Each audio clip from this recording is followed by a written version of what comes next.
Nasib Bribka Aldian, polisi Polres Labuan Batu tendang ODGJ gegara motor dibakar di Patsus. Bribka Aldian Janurambe 39 anggota Satlantas Polres Labuan Batu, Sumatera Utara yang menendang wanita orang dengan gangguan jiwa ODGJ tengah menjadi sorotan. Usai videonya viral, Bribka Aldian saat ini telah ditahan di penempatan khusus. Melansir video yang diunggah dalam akun Instagram @fitgramindo, terlihat Aldian berada di dalam sel. Ia pun turut meminta maaf atas aksinya tersebut.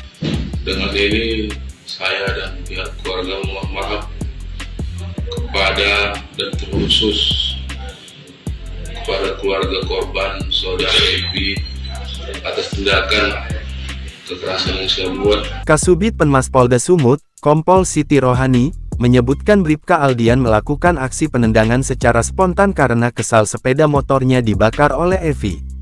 Jadi ODGJ itu membakar sepeda motor polisi itu, jadi ada bawa bensin, dia, wanita ODGJ itu, disiramkan bensin itu ke motor polisi itu, jadikan namanya motor dia terbakar, dia, Bribka J spontan melakukan tindakan itu, kata Siti.